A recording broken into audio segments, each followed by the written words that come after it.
Guten Morgen. Wie geht es dir? Damn, that was smooth. Do it in public. You have nothing to hide. Start using the internet. Join the ride. I'm good, man. How are you? I'm doing good. How are you doing? Yeah, it's going. No complaints? No complaints so far.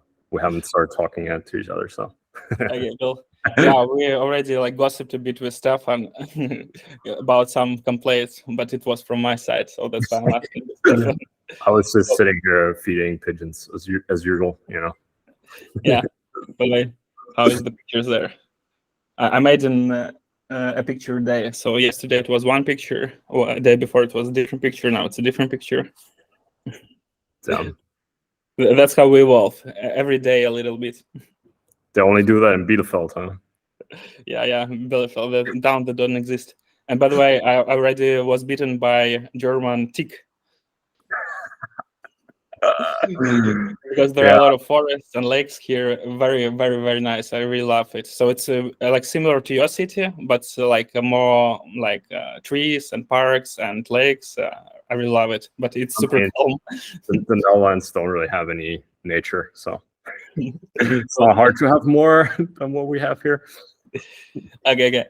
So what should we discuss or do today? We can do whatever we want, or you can pitch something, or we can tweet, or we can draw pictures and paint. I don't know. I thought you're going to come with a recommendation. Okay. Yeah, I think first of all, we think we need to start with your introduction, because everybody knows who you are. But anyway, tell us more. So I think, as we're talking here more like about indie hacking and building public, so probably tell the story more related to this. But I think it's your story anyway. So tell us how we got here. How we got here? Okay, so I worked in a job one time for a year, and then that was it. I was like, this is not for me. So I started my own company when I was 21 or something like that.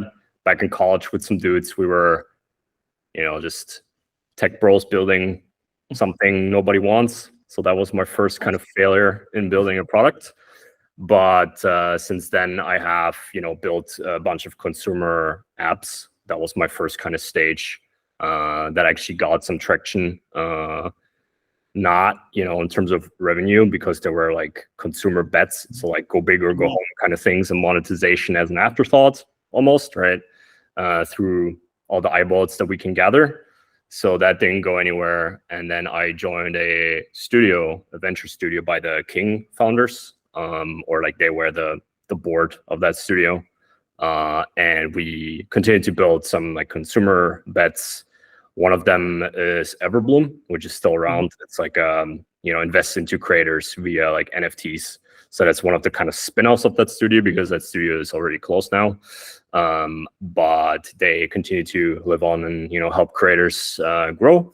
But as I got a bit older, I was kind of just kind of tired of going big or going home. I wanted to build more sustainable, more, smaller bets, but with the potential to actually have a future that lies in my own hands, So I went into B2B and specifically SaaS, just because I started working, with some guys that were building a SaaS that were also from the studio. So I kind of transitioned into it by accident almost. But now that's what I do. And I think building public and indie hacking stuff, I think I came across Arvid Kahl. He was one of the first ones that I came across on Twitter. And I read his book, Zero to Sold and whatnot. So since then, I've just been on Twitter, and also took his Twitter course back when it came out and things like that. So that's kind of how I got here. And I think for me, on the last 2-3 years, as a technical guy, so I was I was always building the stuff. I wasn't really marketing it. For me, going into marketing something or sales, cold outreach, all these things, I haven't really done much of this in the past. And only in the last 1 or 2 years, I've really really understood, I think, what it means to, not just build something technically, but also like build a company. And I think that is like a transition that everybody goes through at some point. But yeah, it is still pretty recent, but I think I'm on a good way now to, be a more holistic, call myself entrepreneur, not just like developer turned founder, that just wants to build all day and never want to talk to anyone. How do you distinguish a developer from entrepreneur? I mean, I think a developer, I don't know if you've read like E-Myth Revisited. It's like this book about, Yeah, I know the summary, but I'm building a franchise and whatnot. And I think that guy pretty much sums it up. Like a developer is a technician, right? Like they want to build and they want to code and they don't want to have anything to do with all the rest that a business makes, but a business is so much more, right? Yeah. Like being a technician or being a developer, if your product is software, it's just like a tiny subset of what you have in a business. There's admin, there's operations, there's marketing, there's all this shit that most developers don't want to deal with. So they don't do it and then wonder why nobody's like finding their product, or they get someone else to do it but don't really know what's going on. So I think, just to sum it up, I think it's a subset, and it's also almost like I wrote actually something about this on Indie Hackers a long time ago, but it was like it's actually detrimental to you running a business if you're a developer, because your focus is so narrow, right? That you don't see all the other stuff that's going on, and you don't want to see it, right? So it's almost better not to be a developer when you start a company than it is to be one, even if your product is software. But that goes too far. But I think that's kind of my definition of like, okay, I'm clearly just a developer, or I'm like trying to be an entrepreneur, and trying to have a vision and get that somewhere, and like move towards that vision on a daily basis. And you still need to execute. Someone needs to build it, but you can't lose like sight of that, where you're going. You know what I mean? Okay. I do think like the developer role changed like over the years. So it was the same like 3 years ago. Yeah. What do you mean by that? Like the dependence, like if you need to build a product today and 3 years ago, like is it the same dependence on engineer, on developer, or is it changing? I do think it's changing. I mean, especially as you have more, I wouldn't call it like a commodity yet, right? Yes. But it's getting easier to just build, as a non-technical founder, to at least build some sort of MVP with all the no-code tools, with ChatGPT helping you, write some sort of code if you need it. I mean, it's not perfect, but obviously if you have, the will to do it and get it done, I think you can. And I think it's never been easier to like build something, which is also a reason why I don't necessarily want to be just a developer, right? It's just also to future-proof myself, to be more cross-functional and across different layers of the whole thing. And I think that everybody, like cross-functional or a more wide skill set can, help anyone just to understand the context and like connect the dots, So I think that's always been true, but I think it's getting more and more important. Okay, cool. Yeah, I don't know if it will be interesting for someone to listen, but I didn't discuss it with like anyone because like everyone was not a developer. So I think we could discuss it more, because like we were talking about the developers that they are only a part of the process, but there are not just a developer, there are like backend developer, DevOps, front-end developer. So it's even like worse. Like it's not just a part of the business, it's a part of the product. So I think, I think it makes less and less sense to have all these roles in the team. What are your thoughts? I mean, I think it depends, as always, like how big your company is. And I think these roles in a company like ours, at least, they don't really exist, right? It's more like everybody does everything to some extent, with some exceptions. But I think how I see it, and that's probably like where this stuff's going to go with like AI, is just that we need less people to do the same things. And maybe it doesn't make sense to split so many responsibilities between so many people. But I think it very much depends on the size of the company you're looking at. But if we're talking mainly like indie hackers or bootstrapped startups or whatever, then I think you're right. Like you don't need all that stuff. I think we were talking in private, which you didn't charge me for yet, but I feel like you will soon. Definitely. We were talking about like the concept of like a product engineer, right? Where it's like, okay, you do product, you do vision, you do architecture, and you also can build. And I think then to some extent, you're also a product manager. So you're also a manager, which is going back to that E-Myth stuff. It's like entrepreneur, manager, and technician. These three roles are like the roles you should take, right? And you need all three of them, and you need to orchestrate them in a way where they work together. Okay. And going further, do you think industrial revolution will happen soon? I mean, is it something like huge, or is it something like slow that is moving? Do you need another steam engine or? Yeah, something like that. Yeah, because like you mentioned, so yeah, developer significance are less and less over time. Now we have commodity tools. Now you can build even without developers. So does it mean that it's the last day of developers, or isn't it that scary? I mean, in traditional sense, like someone who can develop a function in Node.js and that's it. Yeah, I mean, I don't know. I don't really have a strong opinion on this stuff. I think there's something to be prepared for, and I do think that it's something to have an eye on. I think there will look at like banking systems or something. I always like to think of that with like fucking like COBOL that's been 40 years out of date, and they still have these systems they need to maintain. So I think there will be a bit of a longer time horizon until we get rid of all of that. And I do think that the number of developers, like I said, that you will need to build something, because either, for example, internal tools can just be built with drag and drop editors or no code or whatever, right? Like you're going to need less internal developers, but I think there'll probably always be some sort of core team building something, even if the developers themselves use like no code. But I think it always helps, last resort, if you need to customize something, it always will be some sort of hands-on things, right? So I don't know. I think it could go either way. But I think that it can never hurt, that's what I said already. Like it can never hurt to be more of a T-shaped skill set kind of guy, or person. Definitely. Yes, and it definitely won't happen fast. Do you think 6 years is a good timeline? Very specific questions. Yeah. Why 6 years? I got a question for you.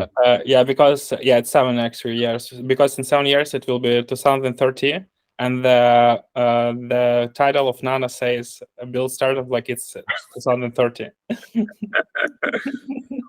Well, I mean, I think it can happen if you make it happen. No pressure.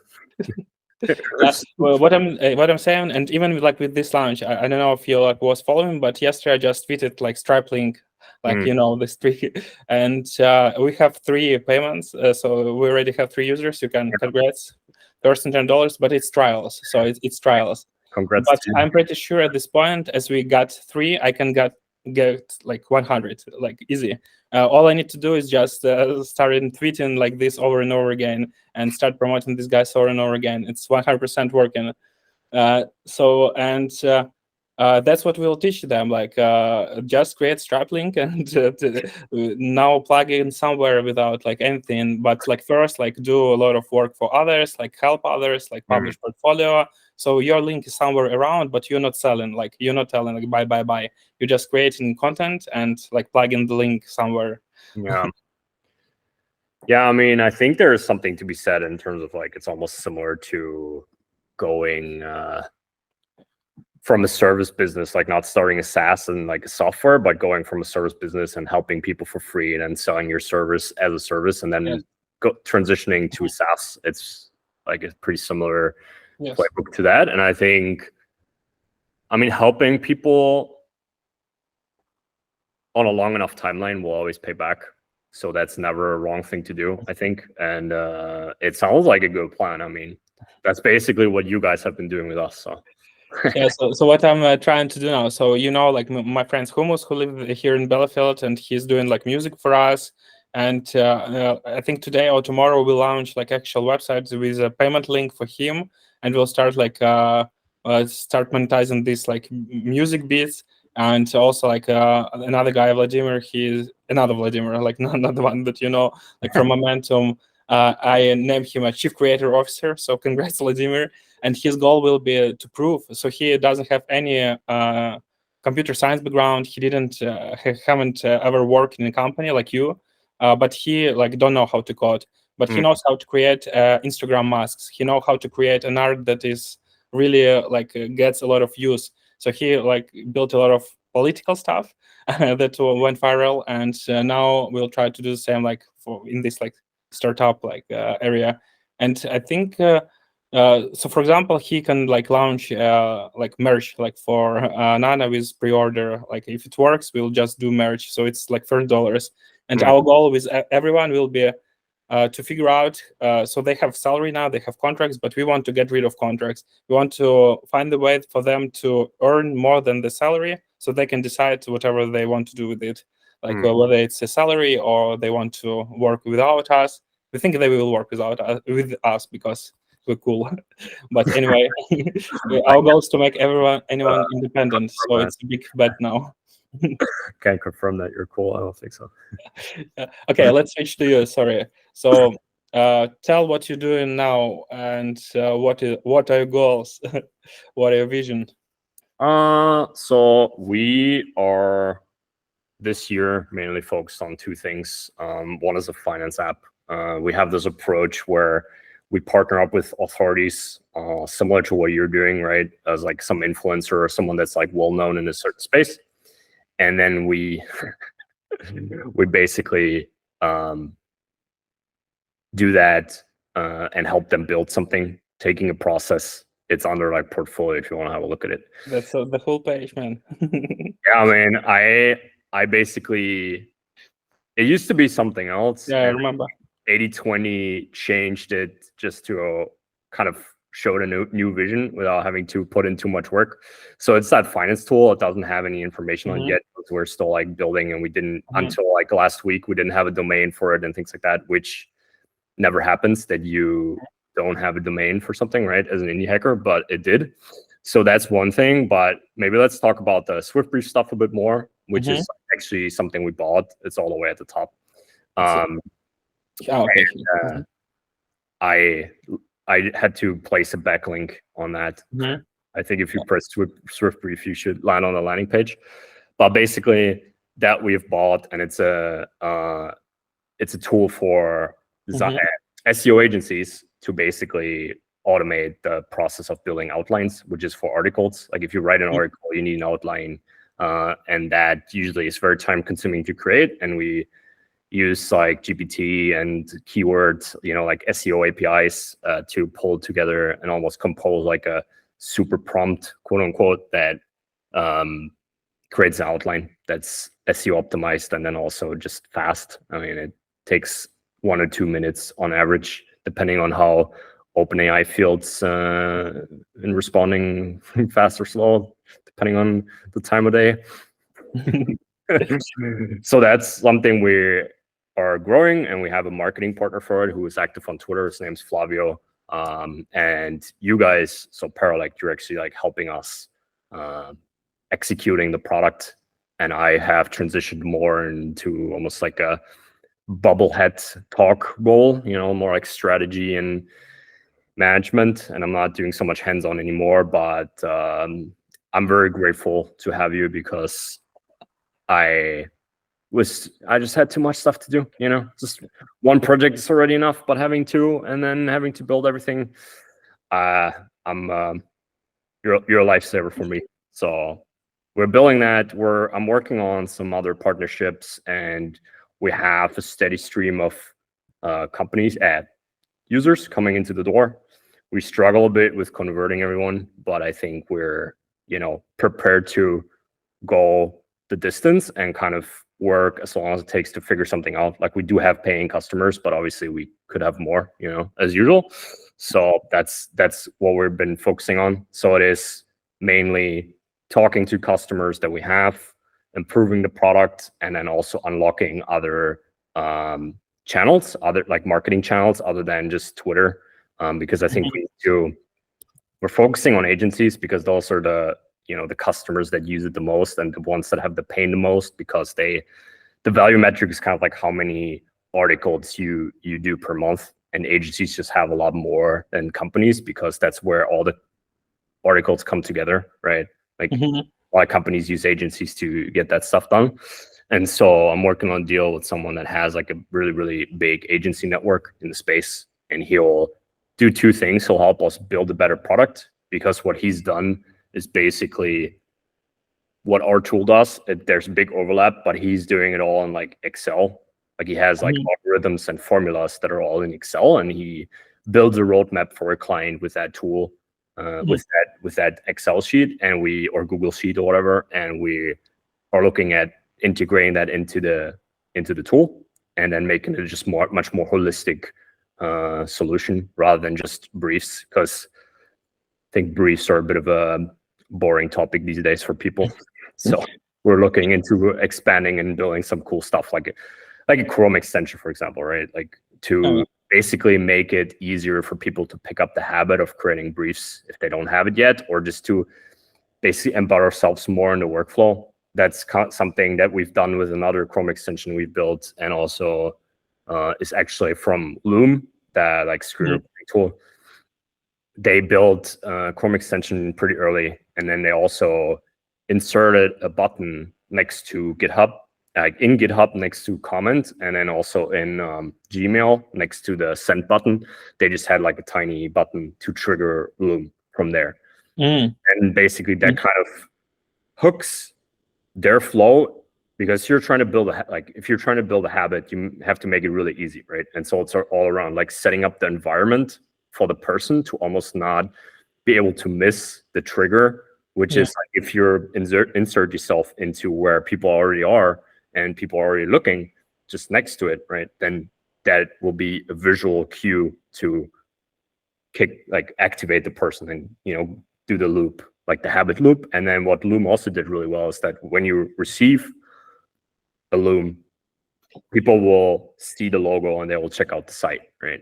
So that is kind of their early like viral loop that they created with some more stuff. Like there's a good video on that with like the founder, or I think it's the CEO, on like their flywheel, right? What they've built basically. So I think that is something really powerful, which we've already also noticed with the YouTube. We have an extension for YouTube subtitles. So before the MVP of that, maybe to go back a bit more, the MVP of that was just a website, and you had to paste the link, and you had to put in your credit card information, and then we would transcribe that video, and then we would email you a file. That was all, right? That was MVP, because that was like super simple to build. I think it took like a weekend or something to get it out, and then we launched it, and then I think we made like $60 or something for the product on launch, which was not like amazing, but some people were checking it out, right? And then we had like one guy that kept coming back to it, and that's just like very rare. Thing, but also it's just like the friction was so high, and he still was coming back. So I was thinking, okay, if we can reduce the friction a lot more by what we ended up doing is we embedded it into the YouTube editor, like the subtitles tab. There you have like the option of uploading a file, or putting your own, like you can type your own subtitles in the editor. Basically we just inserted another button at the bottom that you can click, and then you transcribe the video from there. And that is like we're not making a huge amount of money honestly with that project, but some of the customers that we've had, or that we have, they've been around for 18 months now or something, and they're never churned, and they're just use it like every day. So it's like, or whenever they upload a video. But one of them is like a pretty big like media company, just like Paralect, and they use it like a couple times a week, 3-4 times a week, something. Nice, and everything that you told like resonates. But if you you sum up all the stuff like to the playbook, like what is the playbook to launch a product? I think it's the playbook differs based on the product, right? Like there's no real like one size fits all answer, but I think what's important is to just validate that you're actually solving something, and then to get to that stage very fast, right? Like as fast as you can, like I said, with that MVP, with the tube transcripts or YouTube transcription tool, and then also just with the finance tool, for example, we did letter of intents, so it kind of differs, but we always are trying to validate that there's demand. We take certain steps that fit the market, like the YouTube thing is more of a consumer focused thing. So there I can just build and launch it if it's fast, right? With other stuff, it's a bit trickier. So we work around that, but we're always, and that's just based on learnings, right? Like the first 2 projects that we did, we kind of built for no one or no one in particular, which was, a big problem. If you don't know your customer or who that is, nobody's gonna buy it, right? And then to just market, like I think that's one of the most important things. And I think that ties back to the book that I mentioned before. It's like, I've come to like to see software or what we're building as like a sort of commodity itself, even though it's like kind of, it's not like a chocolate bar or something. But if you look at Mr. Beast, he's selling like cookies now or whatever, like all the innovation or most of the innovation that you're doing doesn't necessarily need to go into the product, but needs to go into your distribution, right? Like how are you bringing it to people? And I think that is like what I like to focus on. And I like to, also launch on Product Hunt quite early and things like that. But I think, and Twitter can be a really big multiplier in that, because people on the indie community are very, helpful and very nice. So if you want to launch on Product Hunt, and that's part of your strategy to at least get the word out there and get some validation or whatever you need to see, then it's definitely good to have that as part of your strategy and to post like your progress, right? Like whatever you're working on, you never know who's looking, and someone will find it useful. So yeah, and what I also see more and more in Twitter, so yeah, there are people that are actually supporting, but there are, I think there are much more people that just observing, know me, but never like interacting. But someday I'm posting something and they're writing like they are my friends, like they know everything about me. So it's pretty weird. I mean, it's called like, what is that, parasocial relationships or something? So it's like they think because they know so much about you that it's like mutual and that you're like old friends or something. And I think it's kind of funny, but it's also kind of to be expected if you put a lot out there, it's just.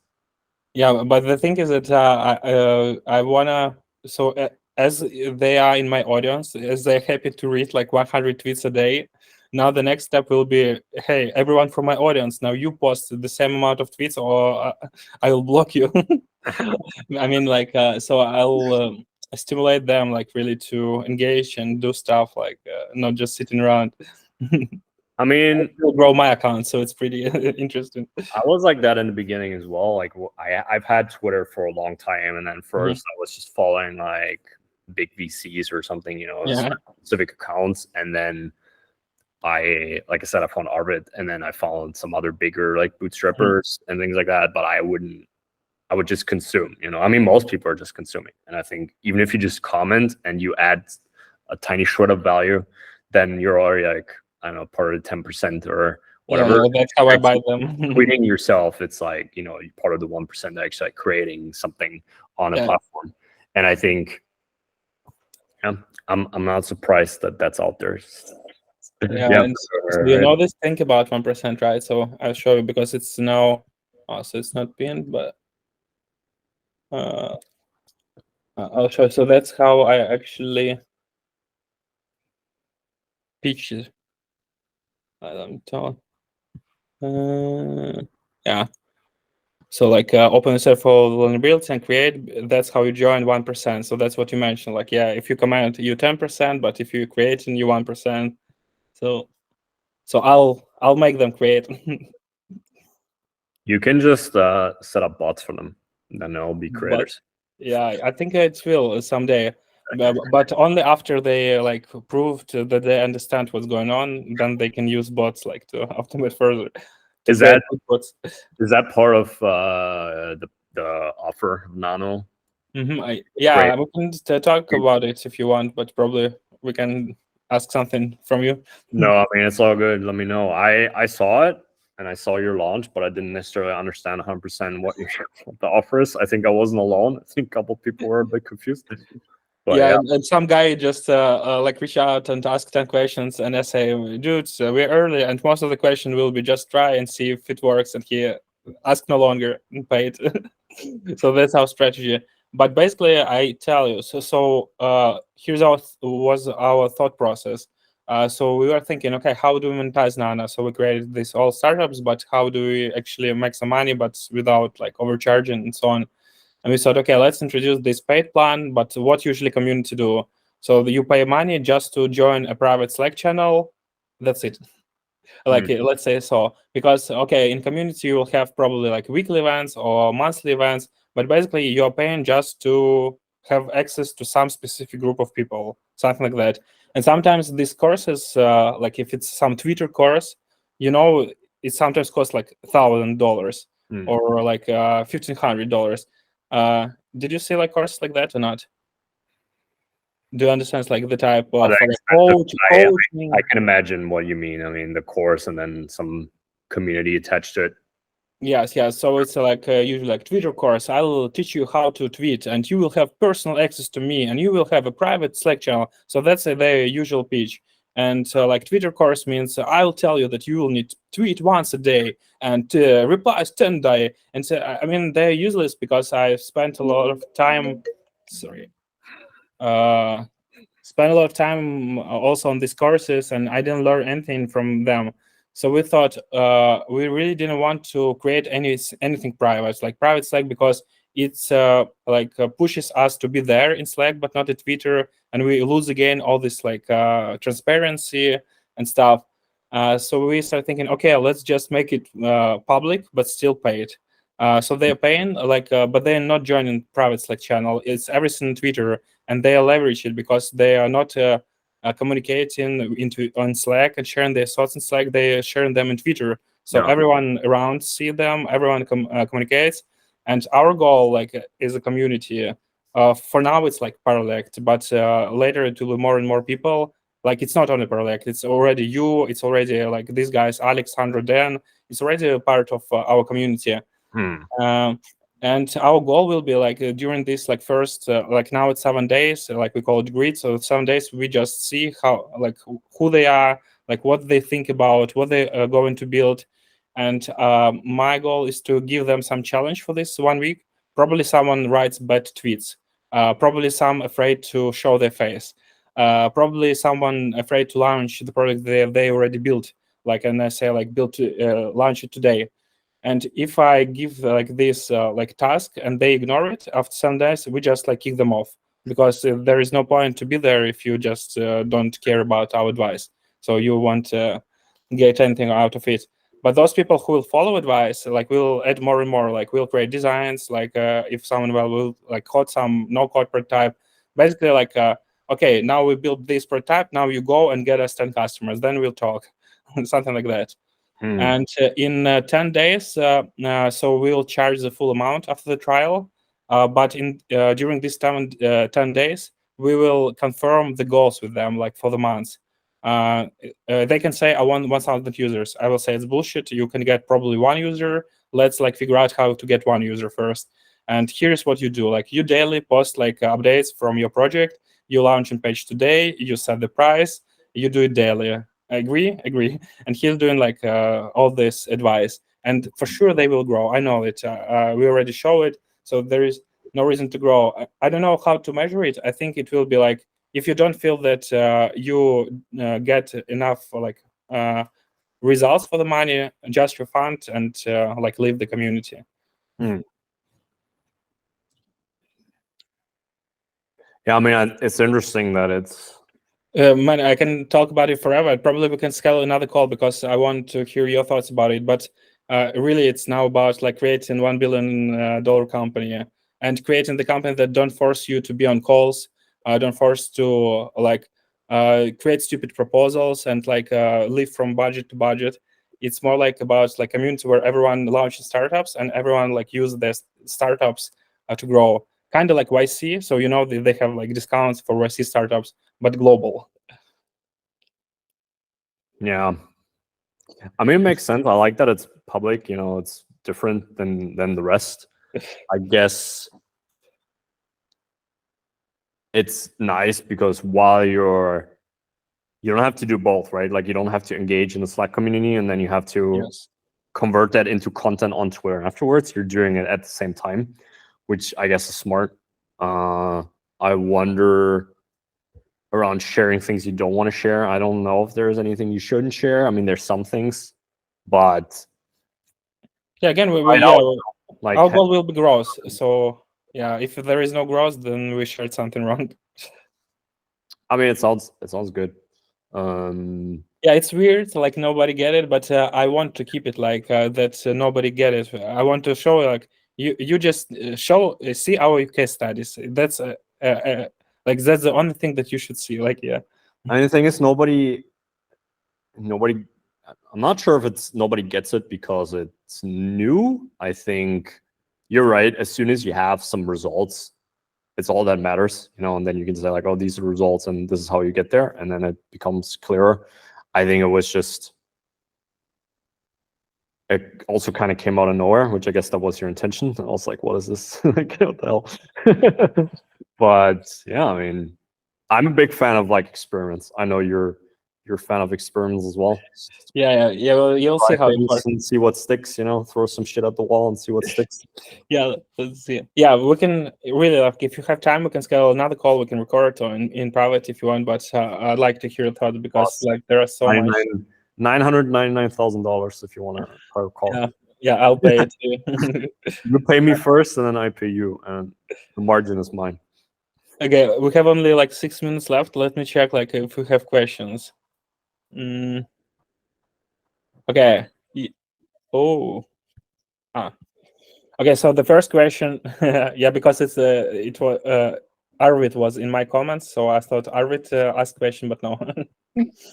So the first question is from Gail. You know Gail? Yeah. Cool. So he's asking, what is a calm company? I feel like I overheard it in Arvid video, but obviously I wasn't paying enough attention. And Arvid answers, got a few blog posts on that issue. You can answer to. He's doing my content marketing for me. Yeah, I don't have to do anything. Yeah. So what do you say? Like, what is a calm company for you? I mean, there's this whole idea that a typical startup is kind of like VC funded, hustling 24/7.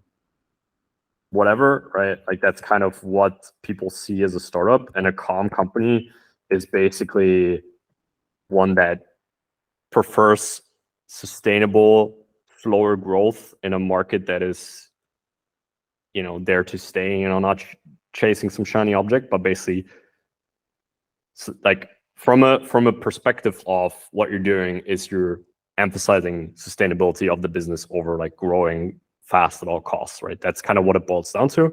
And I think it doesn't have anything to do with like being calm specifically. People, that's a big misconception actually, that people are like, oh, calm, you're just like baking, like you're just thinking too small, right? But if you look at the website that we have, I've written it down on kind of like the principles, and I think that came actually from one of Arvid's blog posts. It's like profitability over funding. So you don't necessarily raise money. You're trying to be profitable from day one, or that's your goal, right? Yeah. Which means you can't chase certain bets. You can't chase something that will be profitable 2 years down the line. You need to bake that into your product from day one, or at least try to. You want to be customer funded over external capital. You want to be prepared, if things go wrong. Like that's what I said, there's this misconception you always have to be calm. That's not true, but you have to be prepared, and you have to have some sort of process to deal with problems as they come in, because there are always problems. It's just a way of finding a good way of handling them. It's like documentation over guessing. So it's like writing SOPs or having processes in place that when something happens, you're prepared. I mean, it all kind of ties together, right? Automation is better than manual work. So not do everything like all the time over and over again, the same thing. You automate certain things that just suck or are like, a pain in the ass. Like one thing, for example, that we recently automated, which is a huge pain in German companies, is like the invoicing, like the invoices that come in, that they go into your tax tool, like your bookkeeping tool. That is just like a major pain in the ass. And we had an accountant do that for a while, but now we're like, okay, we can just automate this, right?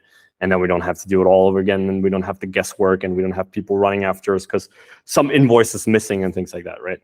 We have iterative improvements over disruption. So I'd rather take something that already works and is out there and improve it, rather than taking a huge, like, long shot bet of like disrupting some market, right? Like, that's just not what we want to do, because that's what I used to do, and I didn't really get anywhere with it. So now I'm like, it's time for trying something else.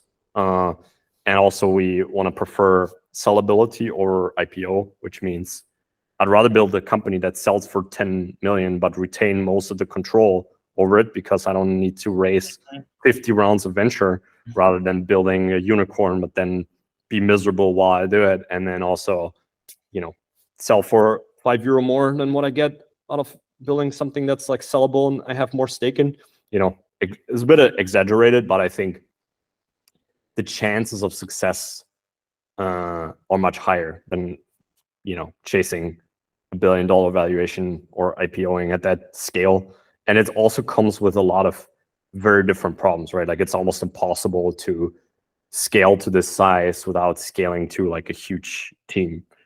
But I don't really want to have like a huge team. I want to have like, the pizza rule or 2 pizza rule or whatever. So like, I want to feed everyone with like 1 or 2 pizzas. I don't know what exactly the rule is, but that's kind of the size I'm going for. So I have almost like a clear vision of what kind of company I want to have and want to build. And I'm trying to execute towards that vision, rather than saying like, okay, the status quo is building a unicorn and is building this huge thing. And now I just eat shit trying to get there because I don't, maybe it's not for me. Maybe I'm too dumb. Just didn't work. And now I'm too old to risk everything for these bets. So I'd rather bake some smaller bread and make it work. Got it. Yeah, it's a cool description. So I like it. So basically, it's a very automated company that don't depend on people and bring money, like honeypot for buyers.